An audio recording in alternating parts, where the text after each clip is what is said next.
Mais cedo, nesta sexta-feira, o presidente da Câmara, Rodrigo Maia, sinalizou que não deve colocar para votar o projeto aprovado pelos senadores.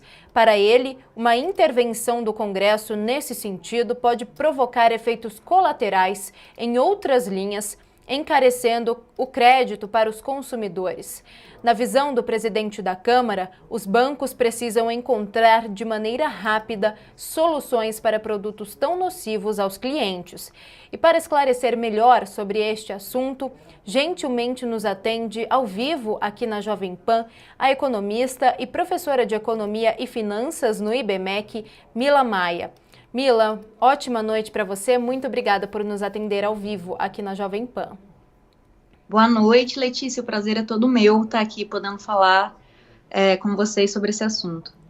Mila, antes da gente entrar nessa declaração do presidente da Câmara, o Rodrigo Maia, eu queria te perguntar, na verdade, se essa é uma medida, essa aprovação pelos senadores, se ela é uma medida realista ou se ela pode ter efeitos contrários ao que desejam os autores da proposta. Perfeito. Então, em primeira vista, principalmente para a população que olha como é que está essa situação, né? Pensar, eu estou pagando juros caríssimos no cartão de crédito, juros caríssimos no cheque especial, até inclusive o site do Banco Central, a gente tem bancos que estão cobrando até 790% ao ano de juros do cartão de crédito. Então, a população, olhando uma população devedora que está pagando aí o rotativo do cartão de crédito, ela olha para isso e fala, nossa, que medida maravilhosa do Senado. Mas não é bem assim, porque você está analisando só um fato isolado, que seria aumento ou que seja manter a taxa, né? Então, no caso, se houver realmente essa intervenção do Estado na taxa do cartão de crédito e do cheque especial, pode ter muito efeito colateral dentro da economia, na questão também de gerar uma escassez de crédito desses bancos. Podemos também ter problemas em questão de formação de preços, são inúmeros os problemas que não são analisados. Então, até o Rodrigo Maia, sabiamente, ele já falou de algum desses problemas, e acredito que mesmo assim, se passar pela Câmara dos Deputados, ainda tem a chance do presidente e do Ministério da Economia de vetarem essa ideia aí de estabelecer os preços das taxas de juros. E Mila, com a taxa básica de juros em 2%, o caminho mais efetivo não seria um corte mais gradual das taxas pelas próprias instituições? Então, o que acontece? Digamos que tem um problema muito anterior a esse problema aí das taxas serem tão elevadas. Realmente, as taxas brasileiras de cartão de crédito e taxa também do cheque especial são altíssimas. Como eu disse, tem bancos que chegam até a 790%. Então, uma medida paliativa que se vê seria, vamos obrigar os bancos a baixarem. Mas o que acontece, Letícia? Por que acontece isso no Brasil?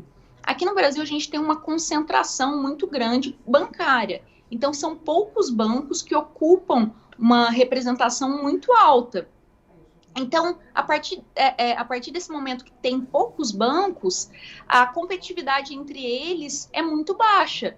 Então, não se consegue regular naturalmente taxas e serviços. Quando se vê isso em outros países, como Estados Unidos, que já temos mais bancos, a competição é mais saudável, não se tem spreads tão altos. Spread vai ser a diferença que o banco recebe entre o dinheiro que ele vai estar captando e o dinheiro que ele vai estar emprestando, né? Então, naturalmente, essas taxas abaixariam por competição e por regular oferta e demanda. Então, na verdade, o problema do Brasil é que a gente tem uma alta burocracia. Além de tudo, essa medida do Estado querer intervir na taxa de juros do banco também faz com que menos bancos lá de fora queiram vir para o Brasil, assim como alguns bancos saíram daqui já, alguns bancos internacionais. Então, toda essa parte de alta regulação estatal intervenção estatal faz com que a gente tenha uma concentração muito grande dos bancos, onde eles conseguem mandar e desmandar no que eles querem decidir da taxa. E quando o governo, né, quando o Estado, ele quer intervir, na verdade, em vez de solucionar o problema, ele está piorando. Porque é um problema que seria solucionado por mais bancos aqui dentro do mercado brasileiro, uma maior competição, uma maior competitividade que regularia esse sistema, não vai acontecer e está longe de acontecer. E a outra questão que você me perguntou sobre a taxa Selic. Um dos motivos pelo qual o governo vem baixando a Selic continuamente esse ano é porque, ao se fazer uma política monetária de redução da taxa de juros, isso naturalmente vai estimular o consumo. Então, assim, pensando, dando um exemplo, se você tem dinheiro guardado e você está vendo que numa renda fixa, como teve na época do governo Dilma, rendia 14%, muitas das pessoas, em vez de consumir, elas deixam o dinheiro rendendo. Só que no novo cenário de uma taxa baixíssima, com 2%, as pessoas passam a não ver necessidade, não ver um racional para colocar para investir, até muitas vezes porque essa taxa Selic ela está ligada à renda fixa, assim como os CDBs, os títulos públicos, então ela não vai investir o dinheiro dela e vai naturalmente consumir. Quando o governo ele quer baixar as taxas de juro do cartão de crédito e também do cheque especial, ele quer o quê? Que as pessoas consumam mais. Se ela está pensando, eu estou pagando uma taxa altíssima e essa taxa diminui, naturalmente vai incentivar com que ela consuma também, né? Mas não é bem assim, porque o que ele pensa? Ele pensa apenas numa ponta. Os senadores pensaram apenas numa ponta. A ponta que baixou a taxa de juros do cartão de crédito, baixou a taxa de juros do cheque especial, as pessoas não estão investindo mais porque a Selic está muito baixa, o que vai acontecer? Eu vou aquecer a economia, porque as pessoas vão querer consumir. Mas o que acontece? Ele não está pensando do que pode acontecer, quais vão ser os efeitos colaterais de baixar ou fixar essa taxa de cartão de crédito e de cheque especial. Porque o banco, ao emprestar, ele vai fazer toda uma análise de crédito. Então, atualmente, os bancos eles conseguem até fazer a taxa de recuperação deles da dívida que a população consegue com eles é de 15%, então já é muito baixo. De todo mundo que deve para o banco, ele só consegue recuperar 15%. Então, acontece, ele está fazendo uma análise de crédito ao dar o crédito para a população em cima dessa taxa de recuperação ou não. Se ele baixa a taxa de juros, o que acontece? A população vai querer consumir mais.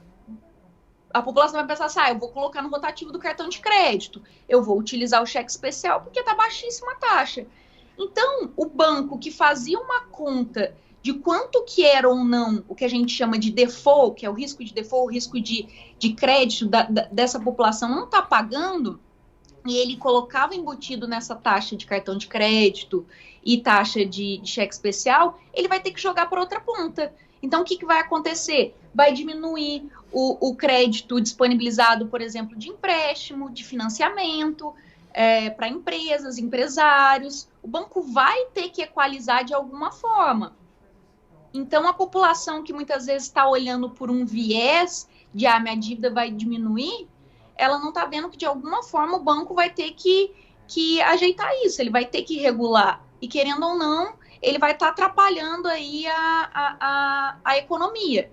Porque a partir do momento que ele gera mais crédito para a população, ao gerar mais crédito, ao gerar mais consumo, isso eleva também o preço dos insumos, porque aumenta a demanda, a oferta continua a mesma, vai aumentar, assim como no cartão de crédito a mesma coisa. Então podem ter inúmeros efeitos que é aquele negócio, o encomendado sai mais caro do que a encomenda, né? Então, assim, você imagina que vai ser uma coisa, mas os efeitos colaterais não estão sendo analisados. Então, acredito que é por isso que o Rodrigo Maia, ele já falou que não vai ser aprovado, ou nem colocará em pauta a votação. E mesmo assim, eu acredito que se passar pela Câmara, vai ser barrado pela presidência e pelo Ministério da Economia.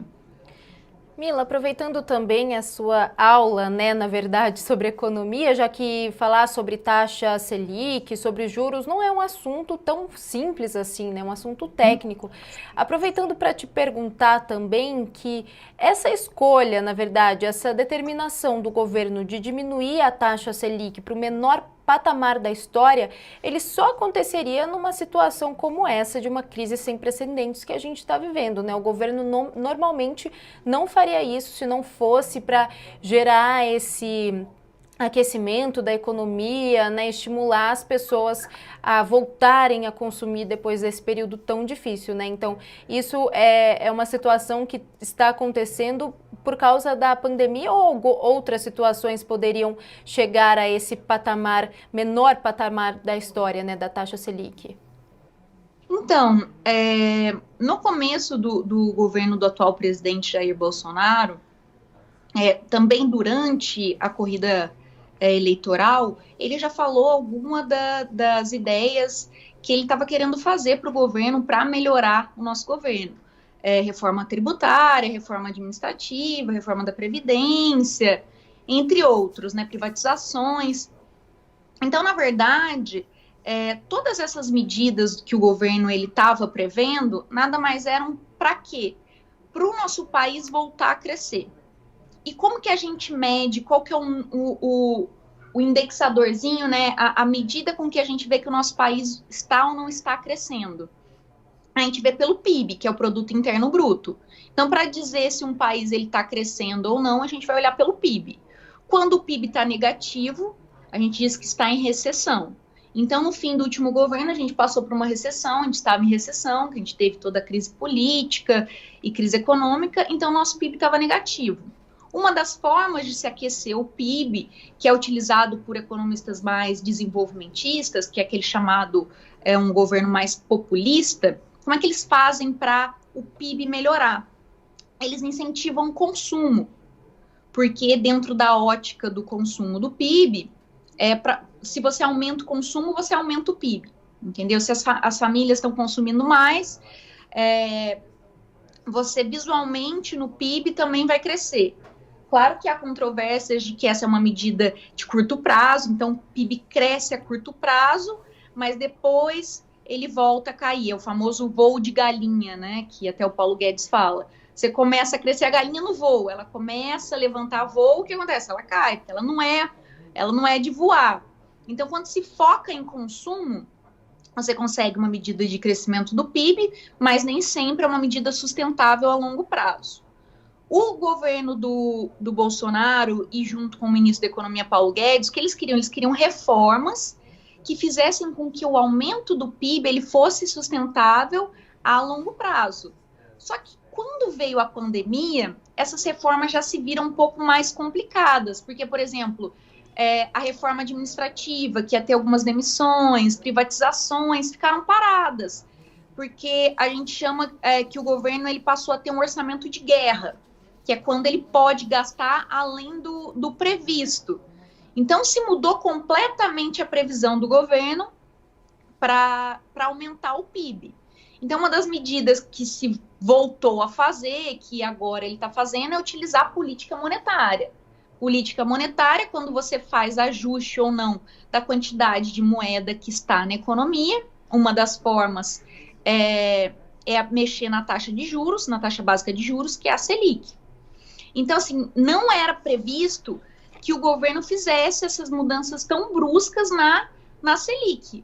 Mas como a gente está numa situação que não estão conseguindo passar as reformas e o nosso PIB tá terrível, porque a economia congelou, muitos setores acabaram sendo mais atingidos pela pandemia, então o governo começou a fazer algumas medidas de aquecer. Muitos especialistas e muitos economistas não acreditam que essa seja a melhor forma, utilizar a política monetária, que seria fazendo, de alguma forma, a injeção de moeda na economia, como dando esses auxílios emergenciais, baixando a taxa de juros, porque as pessoas que investem vão tirar o dinheiro e vão passar a consumir.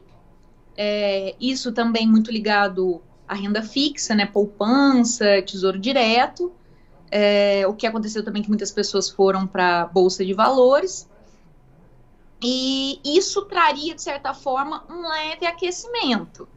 Mas existem outras formas que o governo poderia aquecer a economia, que, digamos assim, seriam algumas formas mais radicais. Então, ao meu ver de especialista, eu ainda vejo as medidas muito conservadoras, sabe, muito delicadas, não tivemos nada radical.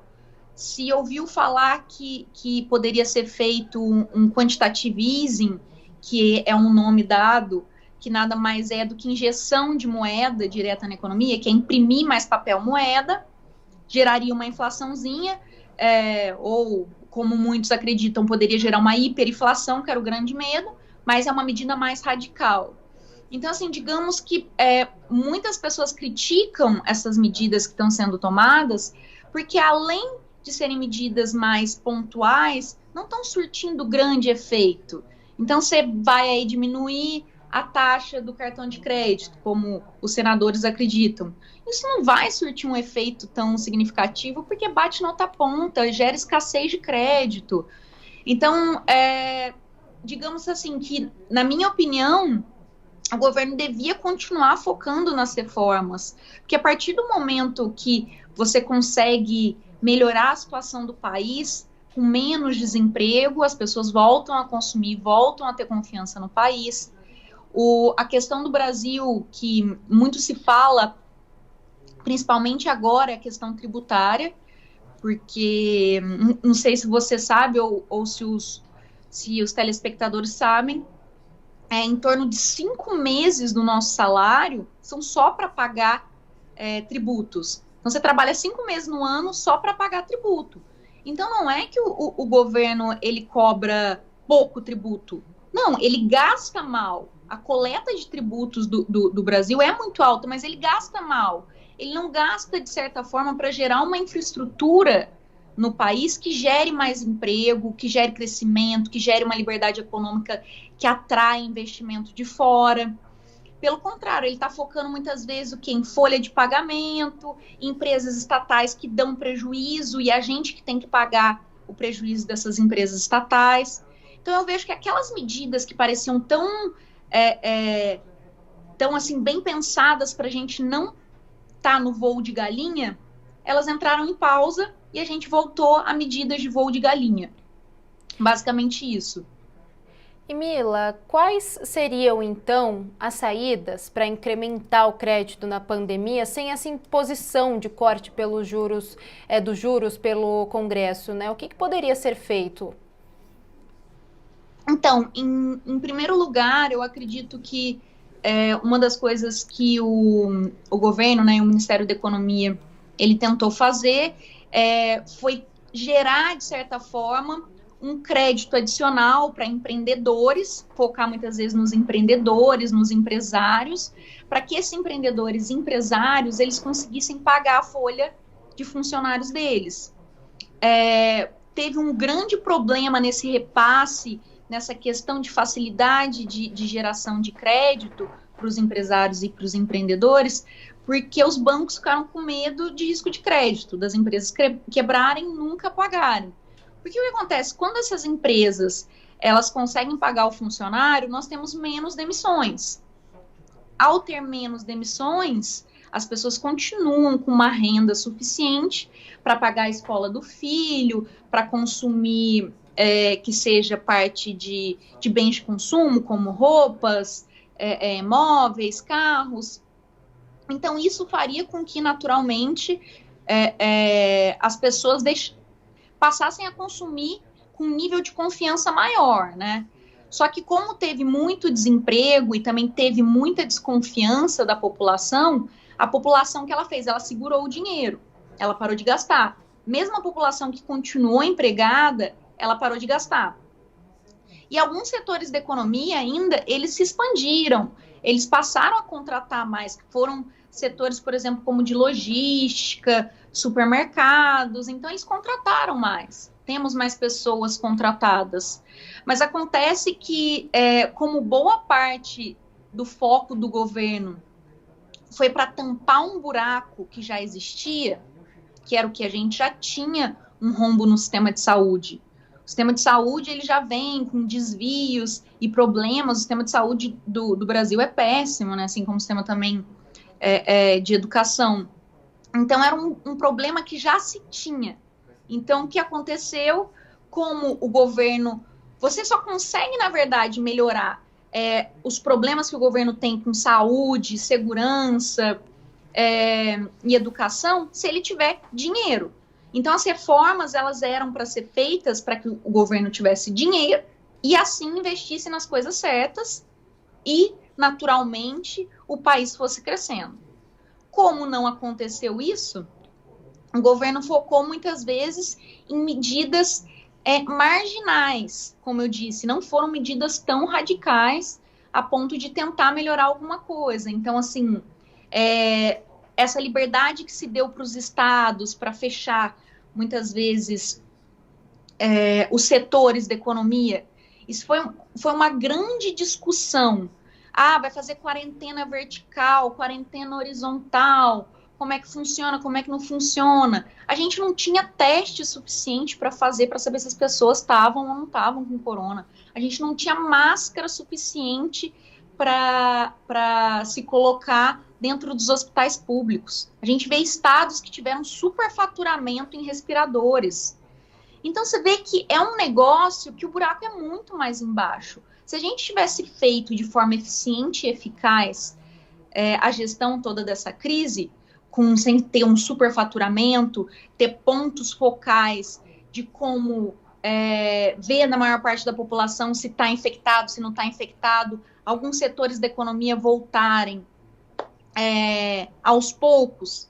Tivemos também, durante isso, não só o problema das decisões, como também a mudança aí. Tivemos 3 ministros da Saúde, tivemos a saída também do nosso ministro da Justiça. Isso tudo impactou para que a gente ficasse patinando, de certa forma, nas decisões. Então, a população foi afetada.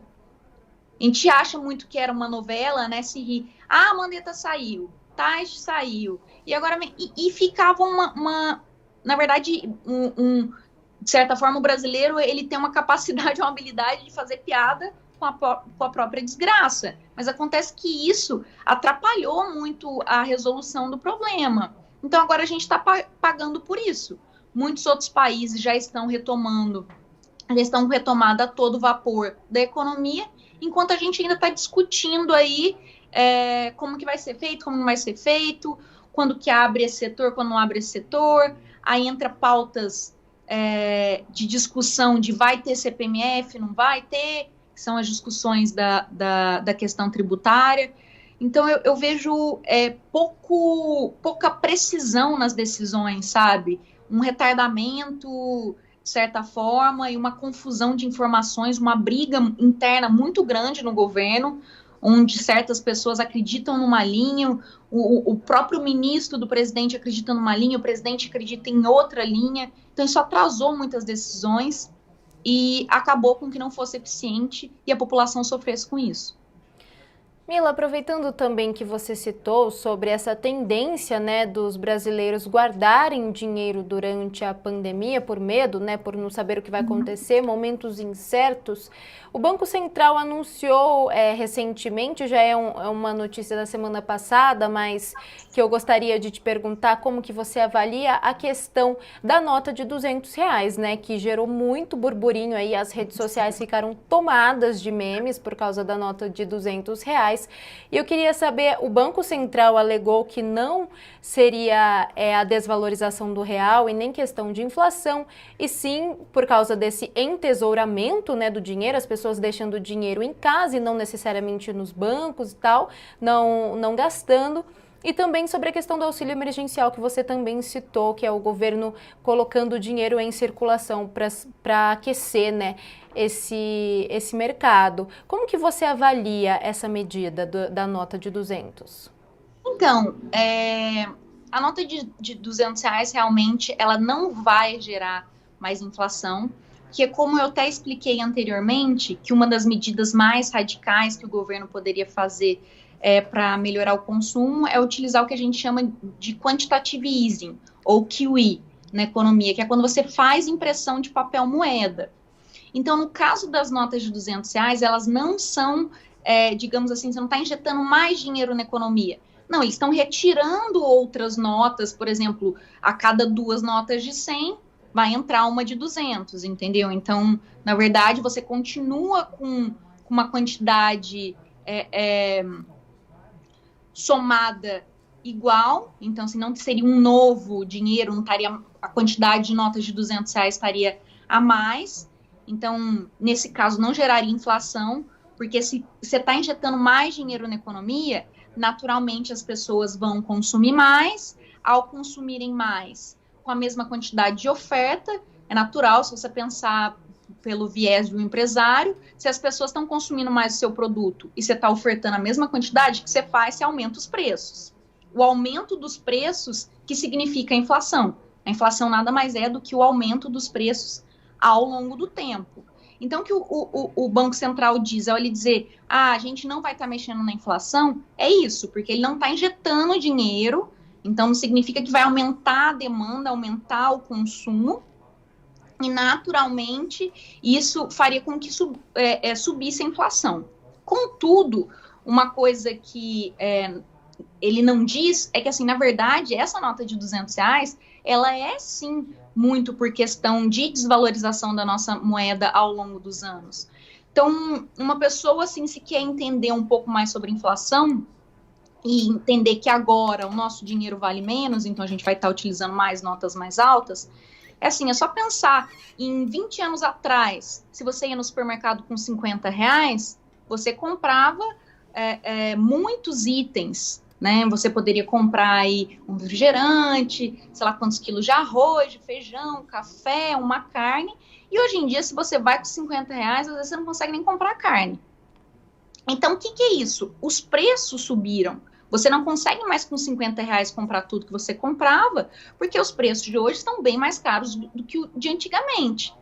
Então, supondo que para essa pessoa ela teria que utilizar mais dinheiro, é por isso que ele sobe as notas. Então, a justificativa, na verdade, em primeiro lugar, é que teve uma desvalorização do dinheiro no tempo, então agora as pessoas precisam de mais dinheiro para comprar um mesmo item do que há alguns anos atrás, e uma justificativa do Banco Central foi também por questão de segurança.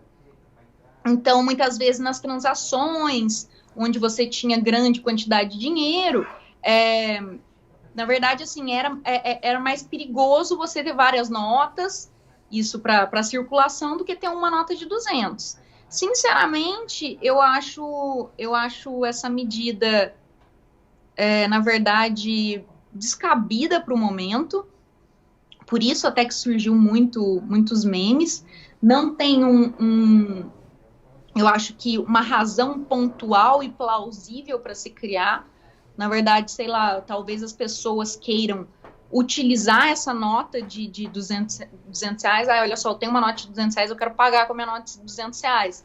Eles podem estar tentando impactar mais no psicológico do consumidor do que efetivamente em alguma medida econômica.